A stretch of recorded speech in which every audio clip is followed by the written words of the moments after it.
Hi friends. இன்னைக்கு நம்ம பார்க்க போற டாபிக் வந்து பார்த்தீங்கன்னா, ஹை குவாலிட்டி கன்டென்ட்.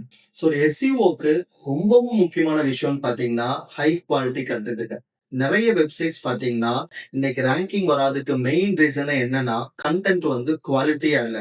ஒண்ணு கன்டென்ட் காப்பி பண்ணிடுறாங்க, இல்ல கன்டென்ட்ட ப்ராப்பரா ஸ்ட்ரக்சர் பண்றதுல, இல்ல கன்டென்ட் உள்ள இருக்க இன்ஃபர்மேஷன் வந்து பார்த்தீங்கன்னா, ப்ராப்பரா இல்ல. ஸோ நீங்க உங்க வெப்சைட்க்கு ஒரு கன்டென்ட் ஃப்ரேம் பண்ண போறீங்கன்னா, அப்படியே ஒரு ஸ்டோரி மாரி ஃப்ரேம் பண்ணுங்க. அதாவது ஃபர்ஸ்ட் ஸ்டார்ட் பண்றப்போ ஒரு பிகினர்ல இருக்கணும். அப்படியே ஒரு 20 லைன்ஸ் போறப்போ பார்த்தீங்கன்னா, ஒரு இன்டர்மீடியேட் மாரி இருக்கணும். அதுக்கப்புறம் கண்டிப்பா அட்வான்ஸ்டா ஏதாவது உள்ள இன்ஃபர்மேஷன் குடுங்க. கிளியரா கன்டென்ட்ட ஸ்டோரி மாரி எடுத்துட்டு போங்க. நீங்க இதுல எங்கேயாவது தப்பு பண்ணீங்கன்னா தான் நமக்கு என்னன்னா ரேங்கிங் வராது. ஸோ கூகுளோ இல்ல மத்த எல்லா சர்ச் இன்ஜினோ இல்ல ஏஐ சர்ச் இன்ஜின்ஸ் எல்லாம் பார்க்கிறது என்னன்னா, ஹை குவாலிட்டி கன்டென்ட். எப்பயுமே ஒரு எஸ்இஓ பார்த்தீங்கன்னா, கன்டென்ட் இஸ் கிங். மறந்துறாதீங்க.